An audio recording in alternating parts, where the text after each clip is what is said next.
Alright guys, today's topic is on classifying quadrilaterals. Before we get started with that, let's do a quick review of different polygons. So polygons to know, triangle. It means that we have three sides and angles.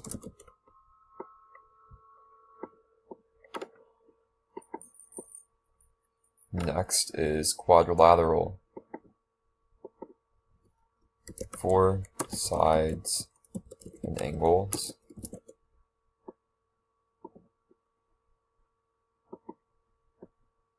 Pentagon. It's five sides and angles. And if you just look for these prefixes, that'll be helpful for you. Tri is 3, quad is 4, penta is 5, hexa for hexagon would be 6,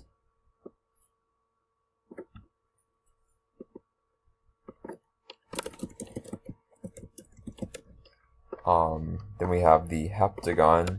You may also see that called a septagon, but that's 7 sides and angles.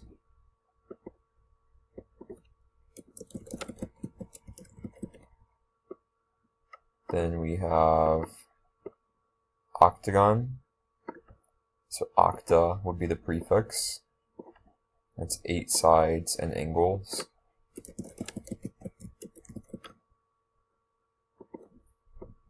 Nonagon, it's 9. And finally, decagon would be 10.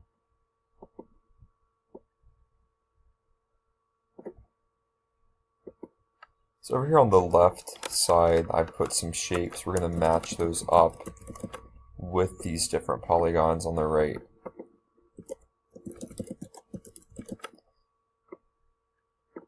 Alright, so first shape that we have has 1, 2, 3, 4, 5, 6, 7, 8, 9 sides and 9 angles. So that would be a nonagon. Next we have 1, 2, 3, 4, 5, 6, 7. That's our heptagon, 7 sides and angles. And look over here, I see several different shapes that have 4 sides. So these are all quadrilaterals.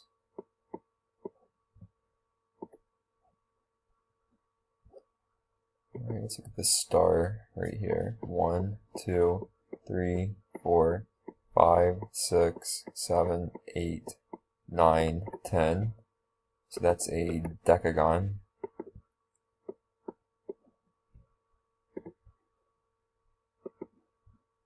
If you think about the word decade, decade has 10 years. A decagon has 10 sides. Next is a stop sign. 1, 2, 3, 4, 5, 6, 7, 8. It's an octagon.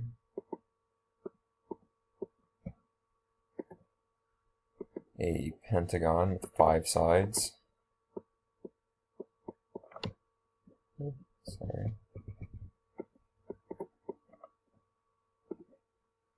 A triangle with 3 sides and 3 angles. Just some extra info for you. Some of you might remember this from previous years. A triangle, if you add all the angles up, equal 180 degrees. A quadrilateral would be 360 degrees. Okay, finally we have 1, 2, 3, 4, 5, 6. That's our hexagon. So again, these are all the quads that are all the polygons that you should know, but we're mostly going to be focusing on the quadrilaterals, the 4-sided figures. Alright, some basic vocabulary to know. Perpendicular. That's when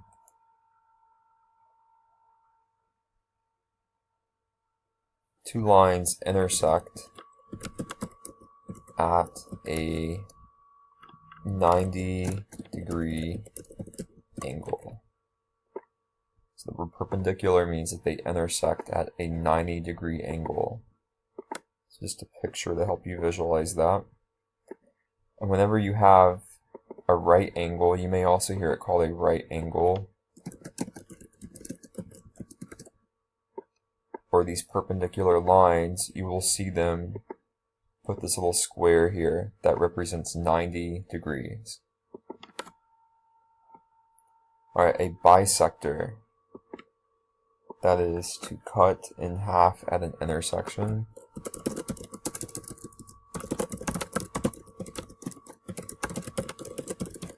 So an example of a bisector, if we look at this quadrilateral here, these two lines, line EA and then segment NL, are being bisected. They're cut in half right there by point O. Okay, congruent. Congruent means same shape and size. Same shape and size. All the angles are the same. All the side lengths are the same. So if we look at these two triangles here, you would call them congruent. And we prove, or we would show that they're congruent by putting these lines here. We'll say these are equilateral triangles where every side is the same. So these lines tells us that sides are congruent. To show angles are congruent, you put a little arch in them like that. And the last would be adjacent. Just the word adjacent, just a quicker definition, just means next to each other. So if we look at this pentagon right here, side A and side E would be adjacent because they're beside each other. So this is our quadrilateral graphic organizer. Be sure that you know this. When it comes time for your test, I recommend that you write this out first thing on your test.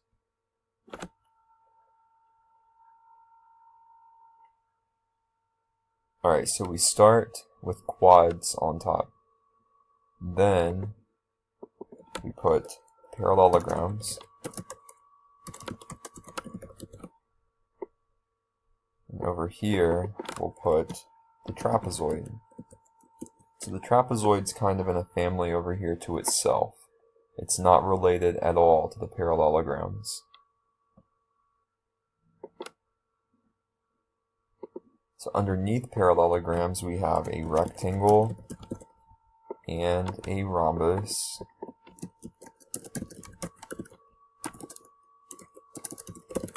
And at the bottom we have a square. Alright, so you're going to have to memorize these facts. So parallelogram.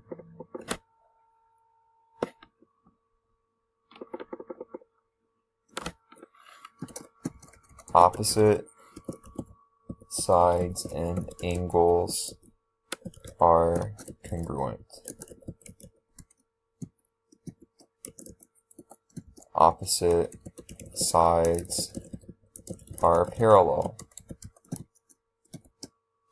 and the diagonals bisect each other.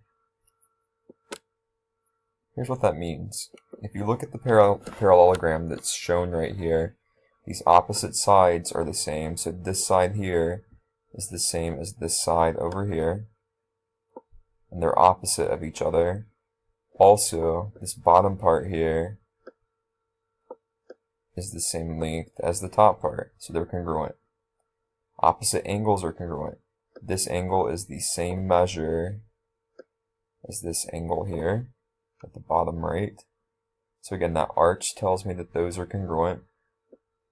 This angle here, we'll use two arches this time because it's the second angle. is congruent with this angle there.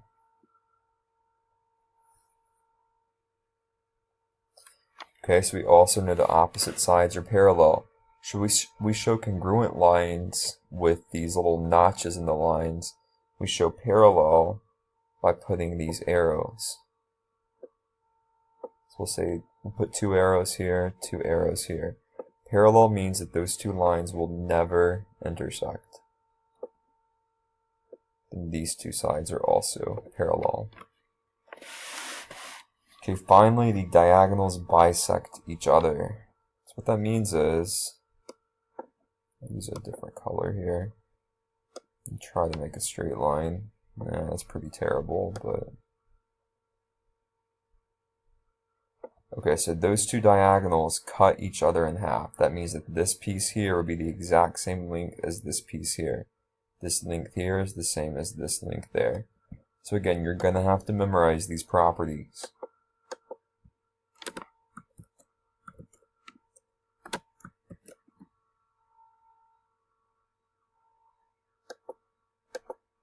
Okay, next, let's look at the rectangle. So the rectangle has all of the same properties as the parallelogram. So the rectangle has opposite sides congruent.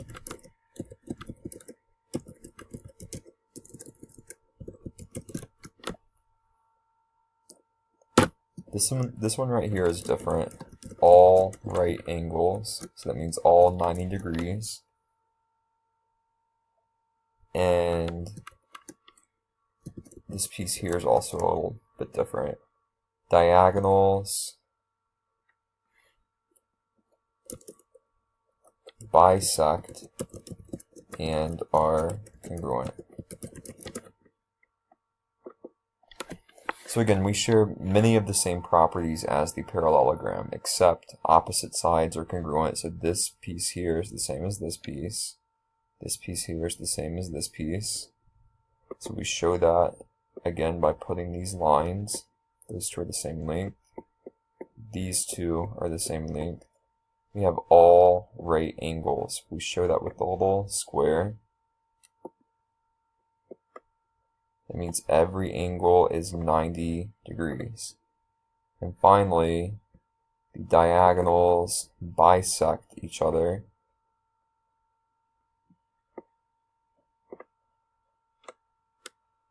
So those diagonals cut each other in half, so this is the same length as this piece here. And the diagonals are congruent.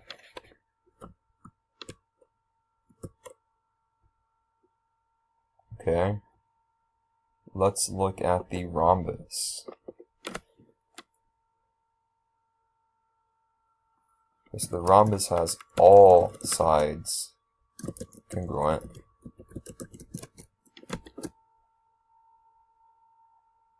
Opposite angles are congruent.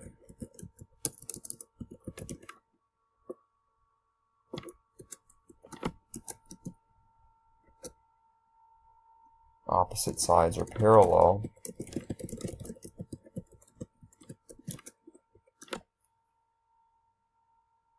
And the diagonals are perpendicular, means 90 degrees, bisectors. The rhombus and the square both have these perpendicular bisectors. They're the only 2 shapes that have them. So all sides of a rhombus are congruent. That attribute is shared with the square.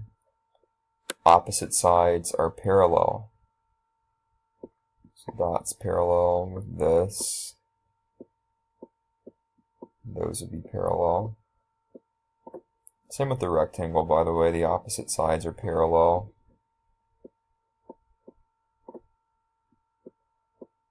Again, we show parallel lines with little arrows. Opposite angles are congruent. So we show angles are congruent with a little arch. Put 2 here, because that goes with that piece there. The diagonals are perpendicular bisectors. So if